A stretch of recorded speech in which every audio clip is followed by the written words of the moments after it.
Ce vendredi 10 février, un terrible accident de voiture a eu lieu en Seine-et-Marne. Pierre Palmade percute de plein fouet une voiture. À son bord, 3 personnes, une femme enceinte de 6 mois, son frère et son fils de 6 ans. Lors de ce choc, elle va perdre son bébé.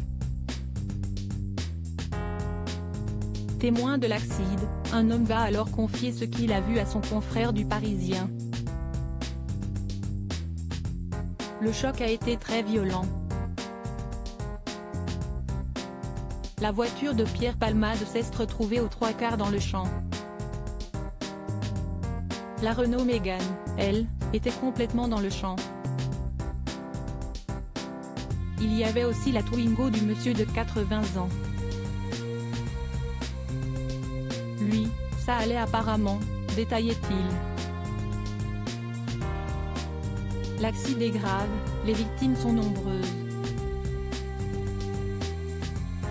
J'ai empêché qu'on sorte monsieur Palmade de sa voiture.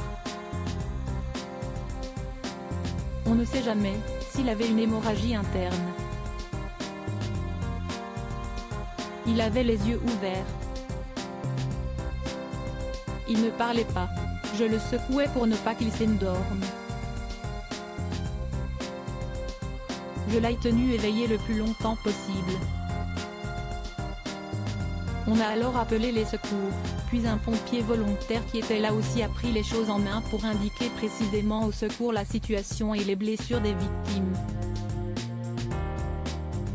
Il a tout géré au téléphone. La femme enceinte est quant à elle en état de choc.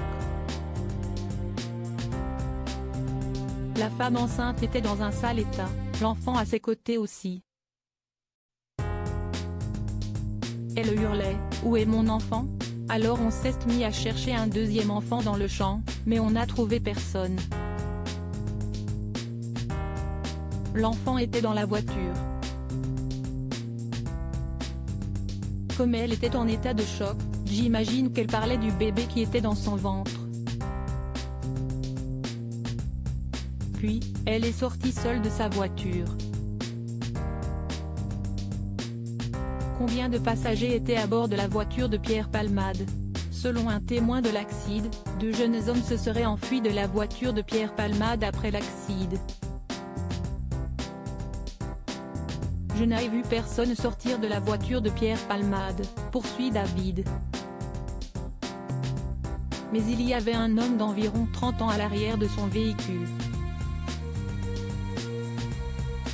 Il n'est sorti qu'après. On voyait qu'il était en état de choc lui aussi, parce qu'il est tombé dans le fossé. Il y avait aussi un black à côté de moi, qui n'avait pas l'air choqué. Il tentait d'appeler les secours et il courait dans tous les sens à la recherche de l'enfant qu'on cherchait dans le champ. Après, quand les pompiers et les policiers sont arrivés, je n'ai plus revu ces 2 hommes.